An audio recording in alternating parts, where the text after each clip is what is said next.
Hello, everyone, and welcome to Total Football Talk. I'm Anthony. I'm Eric.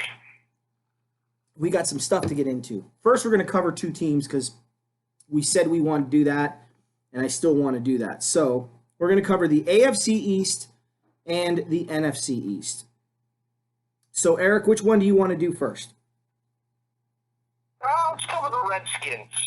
Ooh, Washington Redskins. All right, my second favorite team. Interesting you want to cover them. All right, let's cover them. Go. Well, I'll tell you the only reason why I'm excited for Washington. I want to know how much of a chip Dwayne Haskins has on his shoulder and how big that chip is.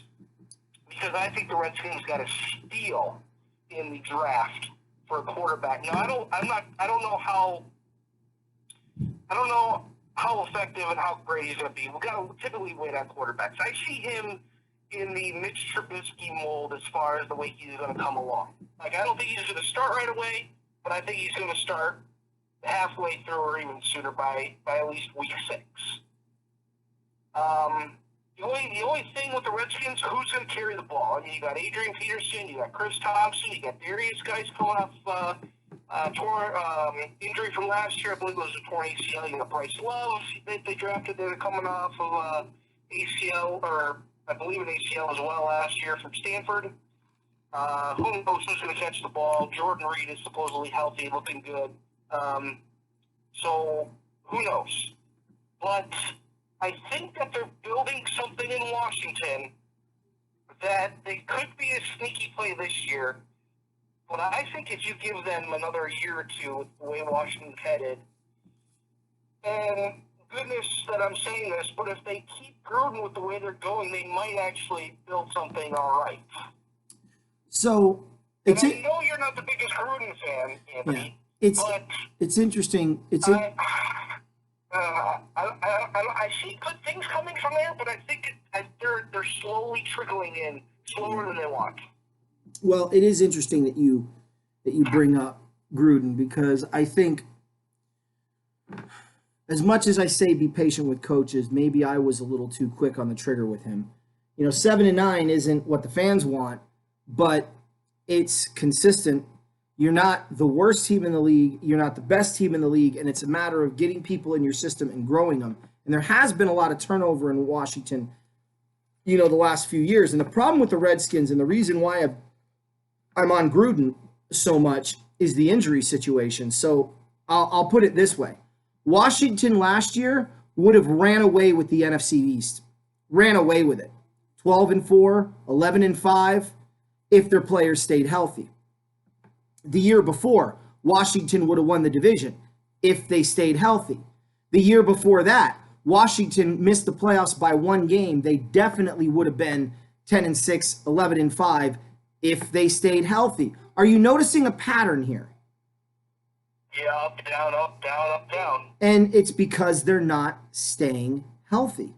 And that's been my issue with Gruden. So when I look at the Redskins and I see Landon Collins, I see Antonio Rodgers-Cromartie, I see Eric Flowers, I see a lot of former Giants on the defense side of the ball coming in. Flowers, of course, is a guard, though. Brian Quick, which he was in New York. He's been a few places. He's a former Ram. He's okay.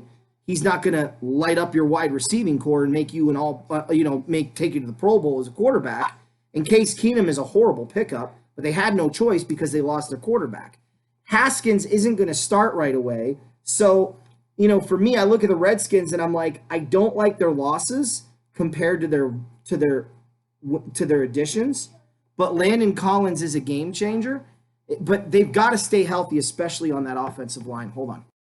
So I guess for me, I look at the Redskins and I'm like, okay, they added depth on their offensive line, because most of their line, from what they lost their backup center, the guy they signed off the street. They cut the guard that they signed off the street. They lost their backup tackle.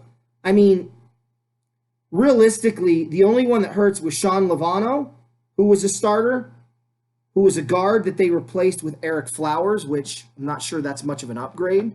But I definitely don't think it's an upgrade. But I think their defense could really carry the day. Then you look at their schedule and you go, and I'm going to go through their schedule here in a minute. I think the Redskins, I agree with you. I don't think they'll be 7-9 this year. If they stay healthy, if they have a strong year, I think they could flirt with 10-6. Um, but I don't see them making the playoffs. Do you? No, I don't. But it's really Philly, Dallas, and then the other two in the East. But I think a good measuring stick for Washington, and again, it's the health factor. I think 8-8. Like if you're 8-8, you're already looking up. You're going into next year. Free agents are going to want to come to Washington, which they haven't been wanting to go. You're going to get a little bit lower of a draft pick, but you know what? That's okay. Get on your draft picks, and guess what? Yeah. Those veterans are going to see that and be like, we want to go play there. Well, and I think the Redskins. I was just going to say, I think the Redskins have done an excellent job on hitting on their draft picks. Darren Payne, Jonathan Allen. No doubt. Like I said, getting Haskins was huge. Yeah. But I also think too, Washington took a big risk. They picked up Reuben Foster, and then say what you will about his off the field issues, whatnot. When San Francisco released him, they didn't think he'd ever play again. Washington's like, well, we're going to try it. We're just going to try it. We're going to sign him. We're going to see what happens. We expect a suspension. We'll go through all the hoops and everything like that. And then he I think maybe got 4 games or didn't get any games to start this upcoming season. But I mean, he takes a linebacker. He can run sideline to sideline. You mentioned Collins. Collins struggles a little bit against the run, but he's great against the pass. And then Rogers Cromartie. They're short of that secondary block. Yeah.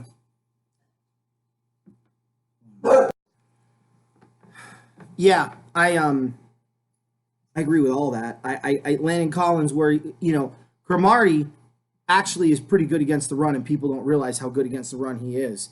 And Collins really picks him up well on the back end. So I think that's an interesting dynamic that they brought in. I don't know about Haskins. I'll tell you what I do know is the running back situation, they're fine. Look, Adrian Peterson will be the bell cow. Darian Geis will be the backup, or Darius Geis. And then, these other guys you talked about, they'll definitely come in and spot do it. But they're going to be more or less there in case there's an injury. You may not see Love or any of them on the field. You will see Chris Thompson on the field because I think they're going to use him for punt and kick returns. And they don't have to worry about him getting injured because he's not going to be playing much offense with those two guys being together and hopefully healthy. But Haskins, for me, I wasn't sold on him at Ohio State, but I like that. I'll be honest with you. I like it when I see a guy in college and I go, I didn't see his full potential in college. That means he still has more to give.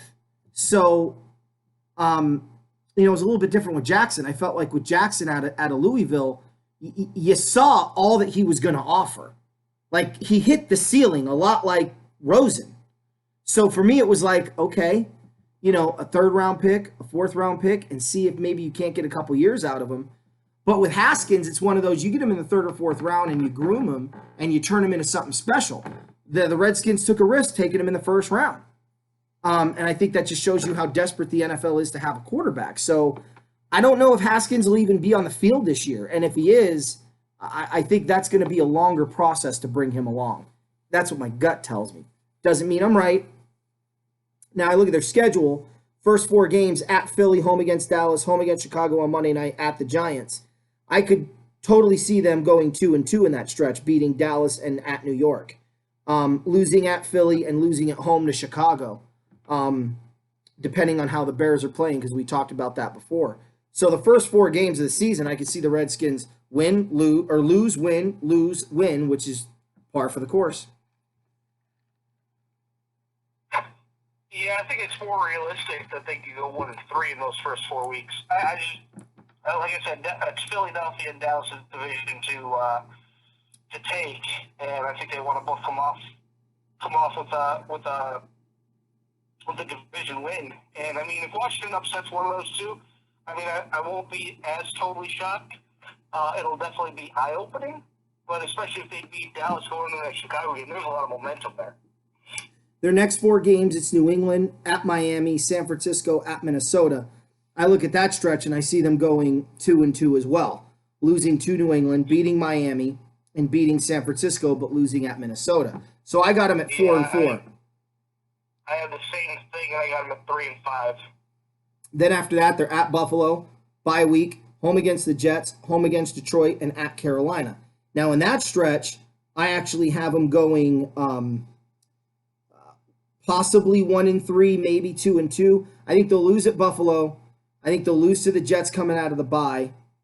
I'm sorry. I think they'll beat the Jets coming out of the bye. I think they'll lose to Detroit. Although, I don't know. Maybe they beat Detroit. Maybe those are their 2 wins. Jets and Lions, and then they lose at Carolina. But I could easily see them losing one of those 2 games against the Jets or the Lions. So I say I'll keep it consistent. I'll have them at 6-6. I've got them at 2-2 as well, so give me 5-7. Okay, so then they end the season at Green Bay, home against Philly, home against New York, at Dallas. Now, I look at that stretch, and again, I hate to be, consistent here, but I see them going 2-2. I think they'll lose to Philly and Dallas, but I think they'll beat Green Bay and New York. So I got them going 8-8. I don't have them beating Green Bay, but I do have them beating the Giants. So I guess I'm looking at 6-10, 7-9.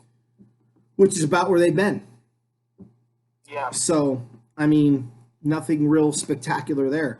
The Redskins. Not the easiest schedule, not the hardest schedule. Just it's the NFC East gauntlet, and every team in that division's got to go through the same. Same thing every year. Well, and I think the Redskins are capable of going 8-8. I think they can pull a few upset wins there, but I just think that there's not enough on the roster, in my opinion, to push them over the top at 3 key positions: quarterback, kicker, especially if you're talking close games, and I argue wide receiver. I don't like their wide receiving core. I just think it's ho-hum. Yeah, I'm not a big fan of their wide receivers. I know they lost, I believe, Crowder to the Jets. But I mean, I think a lot of it is if Jordan Reed is healthy. He hasn't been able to. He did one. Jordan Reed is done. Years. Jordan Reed's days are done. I'm sorry. I am a Jordan Reed fan. I like that he's a capable receiver out of the tight end position. It's just, man, if he's not on the field, the Redskins struggle. Well, let's get to something more exciting. Let's get to the Buffalo Bills. I'll start with this one. I don't think anybody this offseason was more under the radar with their moves than Buffalo. They picked up the center from Kansas City, Mitch Moores. They went after Maurice Alexander, a safety, I believe, out of Seattle. They got John Brown. They got Joe Feliciano, who's a guard. They picked up Cole Beasley. Frank Gore, we'll see what that does. The other one that I liked that they picked up was TJ Yeldon. I think that adds depth to the running back situation. I already like Zay Jones. I'm already high on Josh Allen. I think Mike McDermott has a good thing going. And I just think, who did Buffalo draft this year? I'm trying to remember. Who was their first round pick? Keep talking, give me a minute. Okay. But what I like about Buffalo is I think that their locker room is solid. I think they've brought in starters who have won, who can contribute, who can help along the way. Cole Beasley is going to find he's got a much better quarterback to work with than he's ever had in Dallas. I'm sorry, I never was a fan of Tony Romo as a quarterback. I'm not saying Josh Allen is better than Tony Romo, but I am saying Josh Allen is better than Dak Prescott. He's more mobile, he's capable, and he can do more with less than Dak Prescott's been able to prove that he can do. Now, that being said, he's got to stay healthy, and he's got to quit running for his life, which, again, is why I bring up Mitch Moores and John Feliciano, the 2 linemen that they picked up that I think are going to start right away and plug in and really help that offense go. So, yeah. Buffalo drafted Ed Oliver, the defensive tackle out of Houston. So they're trying to bolster their defensive line. I also like Zay Jones. Yeah. Zay led the team in receiving. It seemed like if the game was significant or had a significant moment, Zay Jones made the play. If it was 1st and 10, second quarter in a tie game, Zay Jones, you couldn't find him on the field. He's got to be consistent, and I think Josh Allen has to help him out a little bit along the way. But I think those two are starting to build a pretty good rapport. So it's kind of my overview of Buffalo. I think they're probably the scariest team to challenge New England in the AFC East at this point. Go. Yeah, there's a log jam at running back for Buffalo, and that's first and foremost. First, you have Josh Allen, then you have LaShawn McCoy, Frank Gore, T.J. Yeldon. They drafted Devin Singletary in the draft, obviously. So who's going to be carrying the rock? Who's going to lead the league or who's going to lead the team in rushing yards? Honestly, I still think Josh Allen leads the team in rushing yards unless somebody breaks away, and I don't think that's going to be Gore or McCoy. Honestly, I think McCoy, his days might be numbered in Buffalo. I think Yeldon takes over, and you're going to see Singletary a lot toward the end of the year.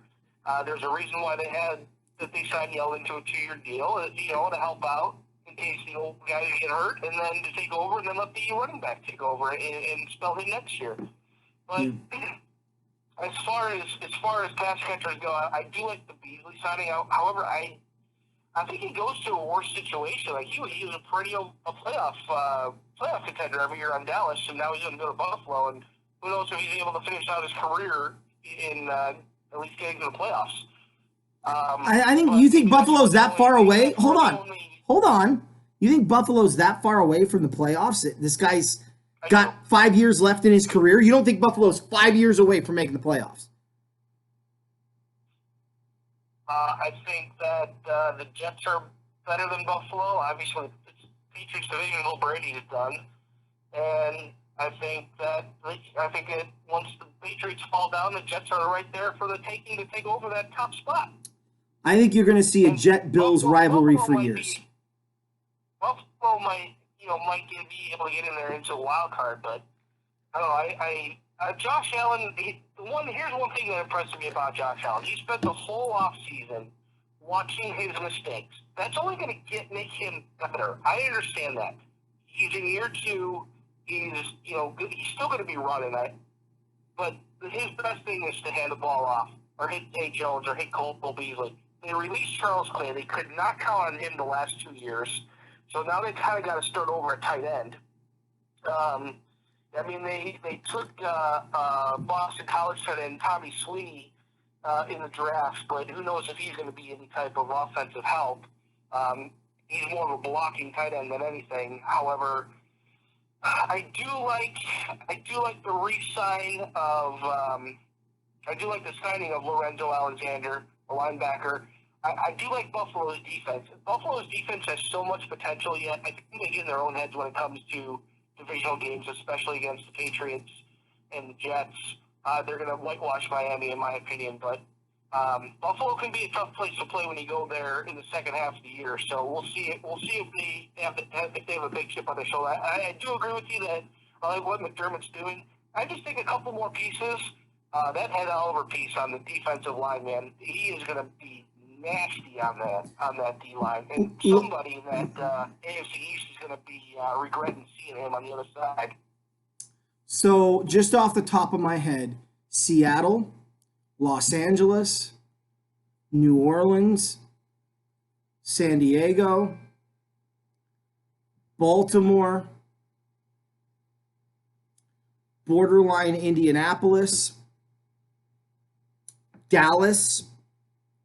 All of those teams made the playoffs last year. None of them have a tight end that, in my opinion, is an NFL tight end. With the Rams being the exception. The Rams just didn't utilize their tight end. Hunter Henry, I think his injuries have caught up with him, even though he's young. Antonio Gates is a Hall of Famer, but he's done and was done all year long. Antonio Gates, in my opinion, played 2 years too long.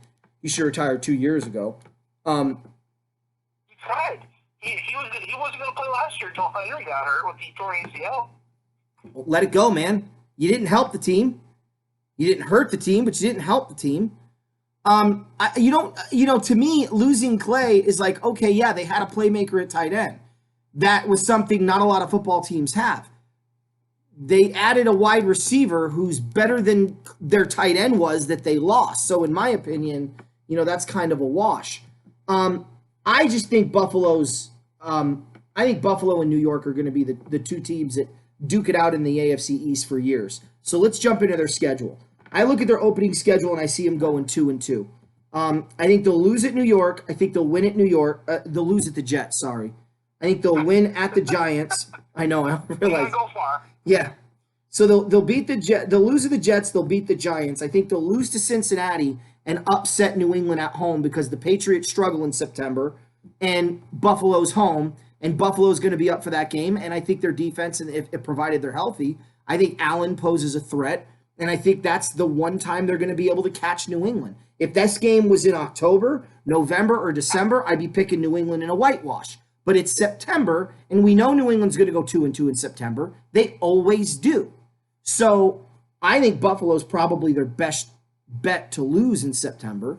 So I'm going to go 2-2 to start the first 4 games. Go. Yeah, I got 2-2. Switch the Bengals and Patriots from a loss to beating the Bengals, losing to the Patriots. Fair. I mean, you're 2 days away from October. You might as well be in October. Hey, don't matter. That calendar still got 3 days. The next 4, Yeah. counting the bye week, so 5, at Tennessee, bye, Miami, Philadelphia, and Washington all at home.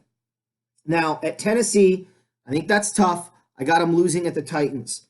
They come back. They're going to beat the pants off of Miami.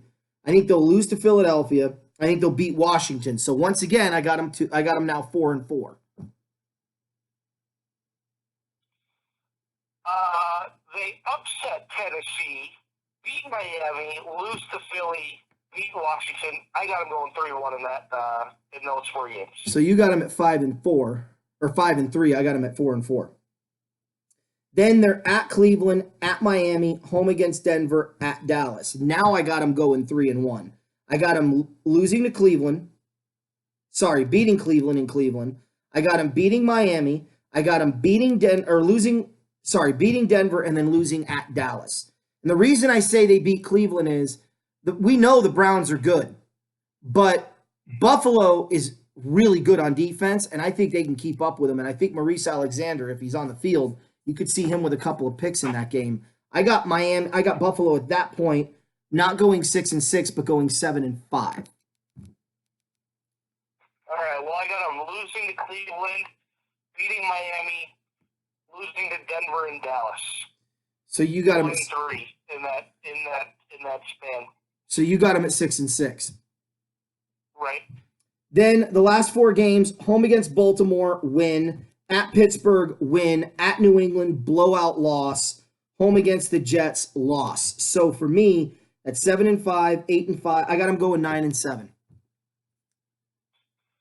2-2 in the last 4 weeks for me, beating Baltimore, losing in Pittsburgh, losing in New England, tough stretch for them, but beating the Jets.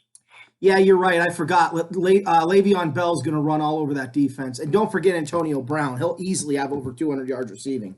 Oh yeah, and Le'Veon Bell's going to run all over in Week 17. I'm telling you. Well, I was talking about Pittsburgh. What do you mean Week 17? You have the Steelers beating them. I'm sorry. Is Le'Veon Bell the running back? Connor's going to run all day. Okay, you're still on the Connor train. Okay. Well, when Connor ends up with 600 yards rushing this year, I'm going to laugh at you. Hopefully you pay $50 for him in fantasy. Yes. Go ahead. Yes, I will. You do that, buddy.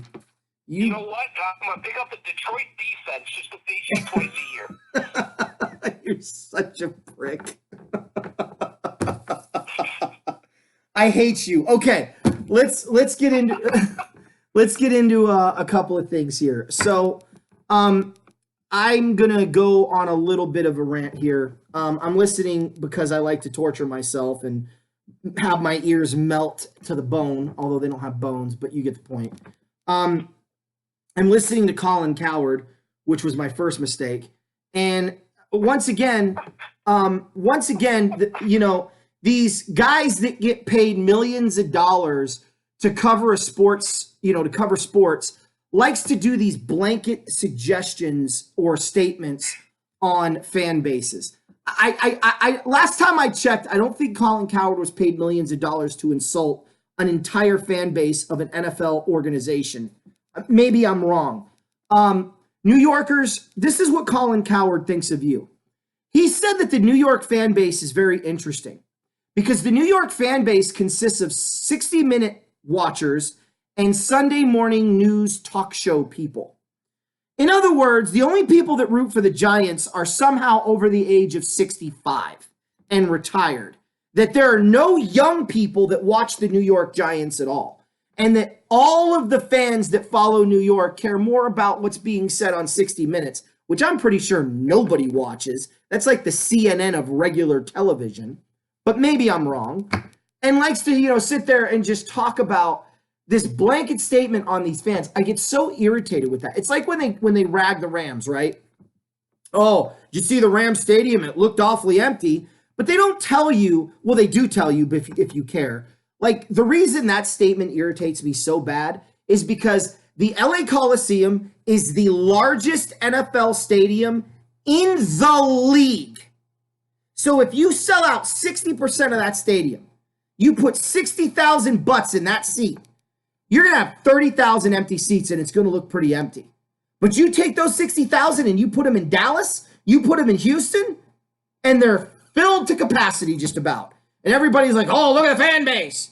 Like, does nobody take into consideration actual seat numbers and size of stadium? The Rams' new stadium isn't even close to 90,000 plus seats in the stadium.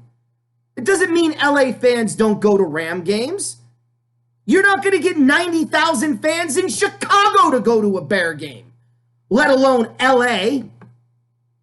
So it irritates me when they do these blanket statements about fan bases, and they clearly have never left their high sky-rise homes, their multi-million-dollar homes that they take their private helicopter to and fro work, and then want to sit there and talk about the fans that actually spend their hard-earned dollars, which, by the way, I think is stupid if you're a family man, that you're going to spend $9,000 on a ticket for a family of four and forget vacation, but we went to the Giants game. Like, that's on you.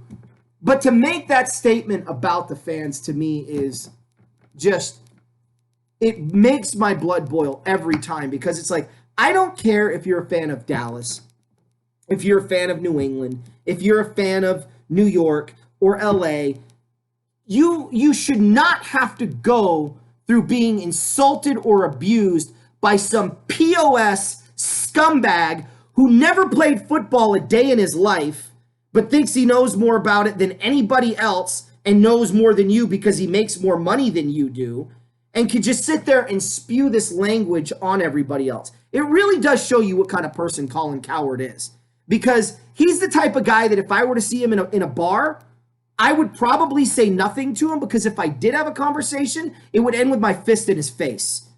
Because I can't stand people that like to just make these statements and insult people because they believe they're mightier than thou.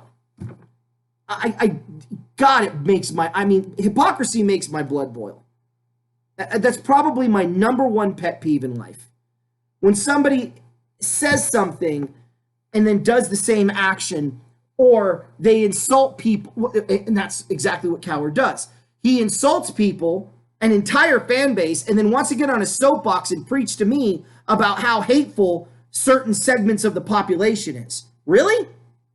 Look in the mirror much, Colin? So, and it just reminds me of the Rams, to wrap up. Like I said, the Rams have the largest stadium in the NFL. If 60,000 people go to that game, the stadium doesn't look at all full, okay? But it's packed bigger than any other NFL organization. You couldn't fit that many fans in the Chargers' current stadium. But, the Ram fans, they don't go to their games because look at how empty the seats are. Well, yeah, but why don't you tell me how many people are actually attending the game? Is it 56,000? Is it 52,000? Is it 48,000? Is it 62,000? Because that's still going to be a sellout and look a little bit different in any other stadium. Just saying. Anyway, you want to chime in on this? Colin Coward to me is like that gnat that buzzes over your head and flies over your head that just doesn't go away until you go inside, and even then they try to find a way to get inside. Yeah. So I put so much emphasis on Colin Coward as I do when one of my kids throws a hissy fit. I don't really pay too much attention to it. Yeah. And honestly, his show is one of the reasons why I don't watch, because I don't think I've ever agreed with anything he's ever said. Yeah. Now, he thinks he knows everything about football, baseball, basketball, hockey, UFC, wrestling, table tennis, bags, tennis. So, you don't, okay? So, get some people on your show, let them talk about what they know, and you just nod your head and say, okay, yes. You're so right. Colin Coward is one of those types of people where you're like, I had all four, I had 2 wisdom teeth. I had 4. Great, okay. Or somebody's like, I had 4. I had 12 wisdom teeth pulled.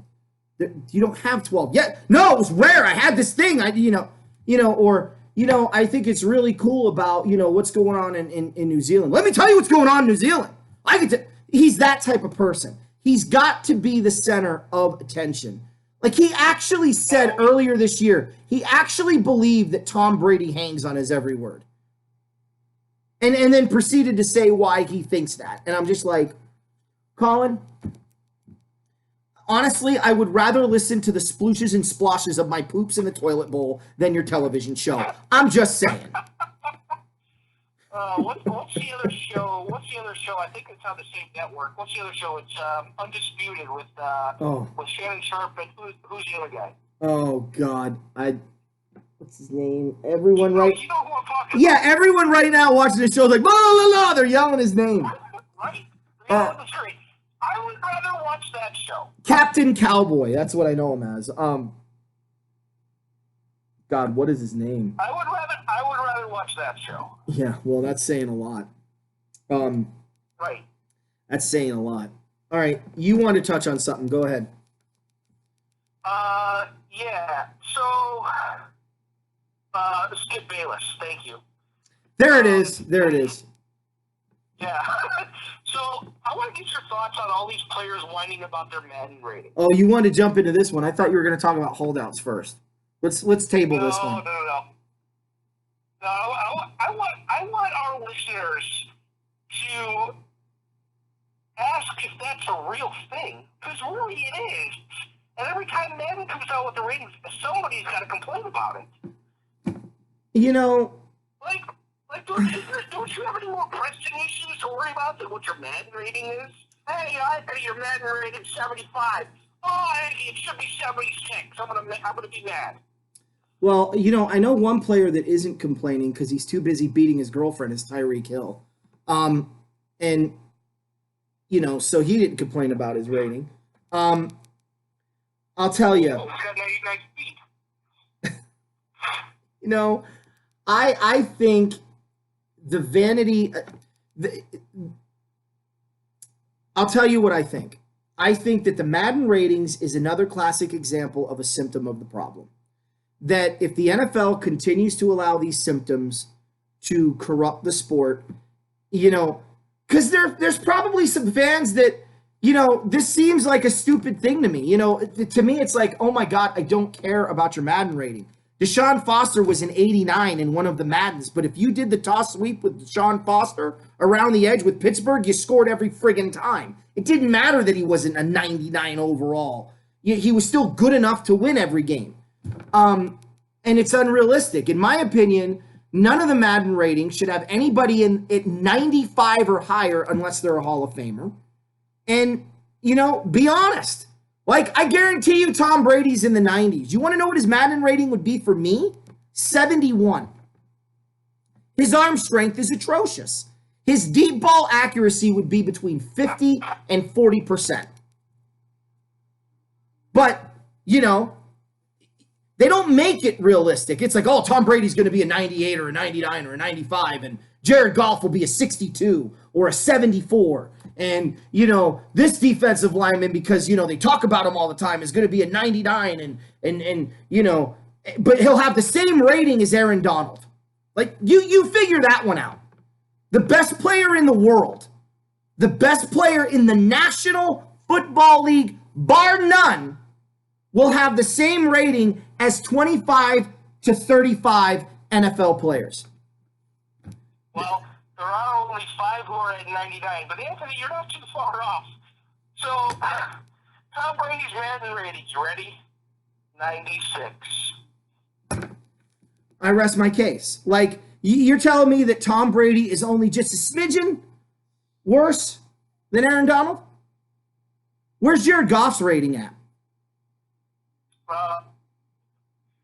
Poop. You should look that up while I'm finishing this. My whole point is there are fans that are like the Colin Kaepernick situation, the flag, the overpaying, the complaining, the politics, then the Madden rating. They're like, I'm done. It's the straw that broke the camel's back. They're done. For some. Okay. So, are you ready for this? Wait for this stupid thing to finish. Hold on. So, as far as I'm concerned with the Madden, I'm not saying that there are fans that aren't going to watch the NFL now because of the Madden rating controversy. I'm saying there may be 1 or 2 people out there who are kind of like, give me one more reason not to watch, and then to hear these athletes complain about a video game rating, for me it's more, it may have put them over the top, but you're talking maybe 1 or 2 people, if that. Yeah. Maybe 0. But for me, it's like I'm done. I'm like, I'm not done watching, but I'm done taking these people seriously. You're an athlete who, let's be honest, some of them, like one that I'm not gonna put a name out there, but well, I will put a name out there. Trying to think of the name now, right off the top of my head, who's like, the person's dumb as heck. There's no way they graduated with an actual degree. Like, they probably just pushed them through college because they were a good football player. But I'm spacing the name, so I can't give the name. But he's a D lineman. Bosa. No, it's not Bosa, but it's a D lineman. I can't remember the name. Anyway, the point that I'm making is they open their mouth and you're like, wow, did you graduate 5th grade, let alone college? But somehow you're in the pros, so you went to college. Right. Okie dokie. So, I don't take these people seriously because the things that they think, I mean, honestly, they complain as much about their Madden rating as they did, police brutality. I rest my case. Like, I'm done. Shut up. Until you have something of value to say. And it's a shame because there are people out there like Ben Watson of the Saints and, not just Chris Long, but the guy that finished 2nd place in the Walter Payton Award. What's his name? Well, it was Ben Watson. Ben Watson finished 2nd. But the guy that the Rams had is their Whitworth.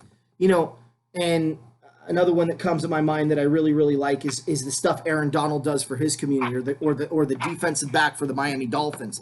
These guys, they brought awareness of the police brutality issue, and they didn't complain about their Madden ratings. Now, some may go, well, Aaron Donald, what can he complain about? That's true, but I don't think Ben Watson's ratings were very good at all if he's even in the game. And I know they haven't been great his whole career. But he cares about things that are legit, and he's going to complain about things that need to be complained about and poo-poo things off that don't matter. And yet, you got these other athletes where you're like, really? You're going to argue and complain with the same veracity as you did this other issue? It looks disingenuous. And I don't care. I stopped playing Madden after 2012. I got 2017 because I had a PS4, and I want to see what the new graphics look like on the new system. But until Madden does something different, because honestly, other than graphics, it's the same game every year. And you can keep downloading the rosters. Yeah, exactly. And it's stupid because in the baseball game, you can actually, when you buy the new game, you can upload your old seasons to the new game, but you still can't do that in Madden. Like, they can't figure that out for 16 games, but they can figure it out for 162 in a postseason. Like, I don't understand. To me, the Madden games are boring as sin. So, it used to be you could create 32 teams and make your own league. Just created teams, put as many in there as you want, load them, take out a different team, and play a whole new schedule. Now, they only give you so many cities and so many teams, and you're still stuck with like half the league. So, all the things that the fans seem to like about the games, they slowly took away. Like, I think it's absolutely stupid that I have to watch halftime highlights of the game I'm playing. I'm sorry. Did I not just play the first half? How about you show me halftime highlights of games around the league so I know what my opponents are doing, so I know what their records are. You can't bypass that? You can, and I always do. But my point is, rather than putting that in as the halftime highlight, why not do halftime highlights of other teams? That's what I loved about NHL '94 on the Sega Genesis. You're playing a game, they go during the intermission, they go to a scoring play from another game. It was genius. Isn't it great? And it makes the game fun, and you're like, oh, somebody else did something. I gotta one up that. Like, it's dumb, but they don't do that. And then you see these scores, and unless you go into the stat column, you don't know what they actually did. I would think if somebody rushed for 371 yards, maybe you might want to talk about that on the bottom line. No, you get, just the score, and then you go in, you're like, oh, I was leading the league in rushing until this guy went off. It's just stupid. It's Madden, to me, to argue or be upset about your Madden rating truly is first world problems, and I can't take you seriously when you want to argue about something else, because they do. They use the same intensity. I don't know. Jared Goff, 83. So I'm not going to ask you to look this up. You can if you want, but I'd be curious how many of the 32 quarterbacks have a higher rating than 83.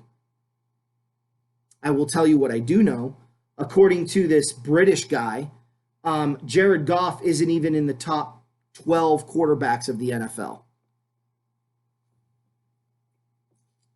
despite the year he had a year ago. He's in that category of 11 through 20 that are fighting for a spot. Okay. All right. Okay.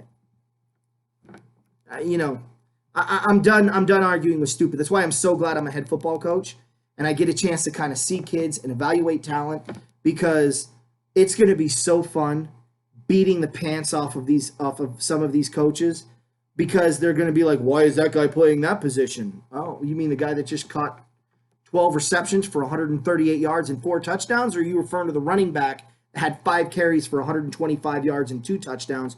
Or the quarterback that you thought was too small that threw for 381 yards and ran all over your defense? Which player? I'm curious.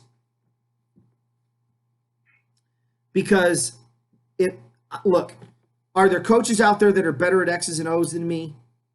I can concede that. I would argue probably not many, but I'm sure there are some. Are there coaches out there who are more organized than me at the outset? Yes. Are there coaches better than me at getting, everything in place and organized for the game? Absolutely not. Is there somebody better at halftime adjustments than me? Absolutely not. Is there somebody better than evaluating talent? Absolutely not. So those are my strengths, and that's what I lean on. X's and O's, I'll take input.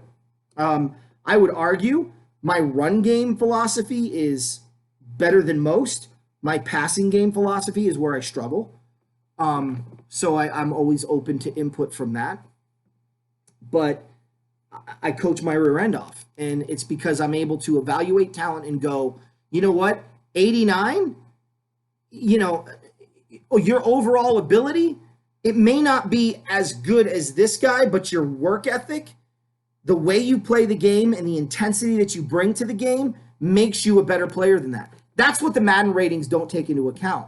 Or maybe they do take into account, but the players don't.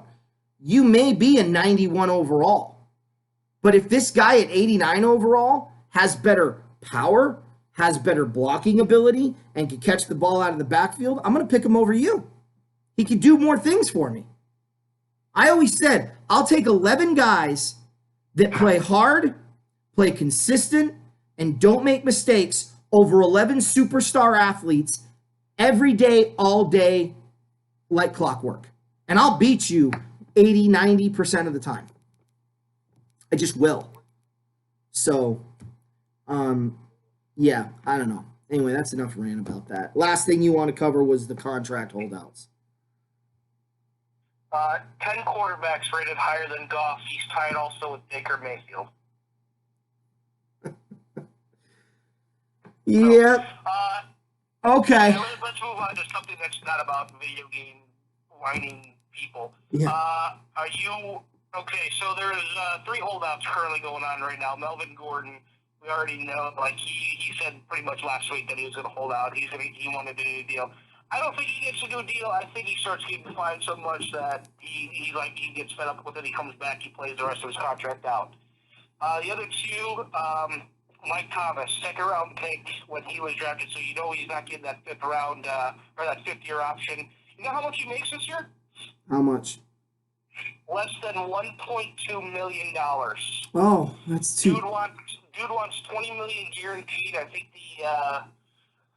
think that the New Orleans Saints have about $12 million to play with for the rest of this year before they're pretty much all capped out. And he has the most catches of any wide receiver in the first 3 years. Well, yeah.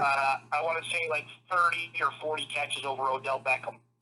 Well, that's what I would argue. The other holdout is Ezekiel Elliott. Look, I would argue. Right. I would argue that the wide receiver position has more argument. Has a stronger argument because the game has switched completely to a passing game. But I would argue that the running backs have more urgency because they saw what happened to Todd Gurley and they know they're one hit away, one tweak away from missing out on all that money, while wide receivers are overly protected. You can't hit them before they catch the ball. You can't hit them after they catch the ball. You can't hit them until they start running forward and realize what's around them. And every game is drop back pass, drop back pass, drop back pass, drop back pass, drop back pass, drop back pass, drop back pass. Like, I'm not going to go to, but you get it. So every game is a passing frenzy. So I think it's likely that Thomas will get paid, even if it breaks the bank for New Orleans, more so than it is likely that Ezekiel Elliott and Melvin Gordon get paid. Now, I would argue, if you want my honest opinion, Melvin Gordon and Ezekiel Elliott absolutely should be paid because that position is abused. It has no protections from the NFL, and the lifespan of a running back is infinitely shorter than that of a wide receiver. Now, that didn't used to be the case. They were pretty much equal and on par, but now you got receivers playing until they're 117 years old, and you got running backs retiring at 27. So, come on. So I think those 2 should get paid before Thomas, but I'm telling you, I expect Thomas to be paid, and those 2 will not. I expect Thomas to be paid, but there's no way after Drew Brees is done that he keeps putting up the same type of numbers. And the Saints got to know that. They're like, well, we know, Drew Brees is your boy, but you can't look at it that way. Man, what he has done in the 3 years, and I know he's playing out his 4th year right now. Like I said, he's making like $1.14 million this year, and he wants around like $20 million guaranteed. Man, you're one of the top wide receivers. Ask for it, almost like demand it. Now, the Saints have never really given that kind of a contract to a player. They gave the highest outside of Drew Brees that they gave to a player of a skill position set was $10 million to Jimmy Graham, and then they traded him like 2 years later. Yeah. So they've never gone over the $10 million mark with a lot of their skill players. Now that's going to change once Thomas gets paid and when Kamara comes up and he ends up getting paid. So and then they got to worry about their offensive line and their defensive line and stuff like that. So the Saints are kind of in a rock and a hard place because they kept deferring money for Drew Brees and reworking his contract, so they got to budget that money for 2020. But man, that is one deserving NFL player who deserves what he gets as far as asking for what he wants and them paying it to him, whatever it ends up being. Because the wide receiver market's just going to go up. I mean, There's other wide receivers who are going to be paid and paid well and probably get paid more. So if he doesn't get signed now, he's just going to be asking for more later. Which, all right, let him. You know what? Let him hit free agency. The Bears will gladly take him on their team. Be funny if the Rams picked him up, huh? Yeah, it would be funny. I don't know. Well, there you have it. And then Zeke is the other one. I mean, Zeke with me, it's more like keep your nose clean and you'll get paid. Like, I think they're kind of taking a hard stance with him a little bit, but I don't know what the behind the scenes is like. But I mean, he really hasn't put himself in the greatest position to get paid with what he's done off the field, and that really shouldn't have that much of a bearing, but it does. It should have that much of a bearing. I disagree. Hold on. I disagree with that. If you're an a-hole off the field, you're supposed to represent the team. That absolutely should have a bearing on whether or not you get paid. Well, it's the Cowboys. Well, that's true. And you said keep your nose clean dealing with Dallas. I thought that was funny. Michael Irvin somewhere is crying. But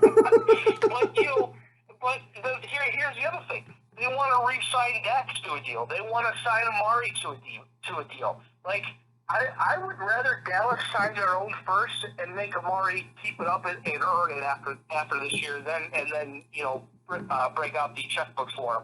Like, I'm sorry, but if you're gonna, it happened to somebody else. I don't know. I can't remember if it was baseball or football, but the same thing happened. Like you told Aaron Donald. Yeah, it was happening with Donald because they signed Brandon Cooks to a hefty deal, and Donald's like, well, what the hell is mine? You know, like all these guys are getting paid, and like I'm one of the best defensive players out there. Like pay me my money. He got paid. And he got paid. Yeah. Yep. All right. Well, that's a wrap. I'm Anthony. I'm Eric. Go Rams. Happy birthday to Walter Payton. Happy birthday, WP. We miss you. Go Rams. Actually, you know what? Hold up. Walter Payton's birthday? Walter Payton's birthday. Then from the Ramily, go Bears. Go Bears. Bear down. Peace. Bear down.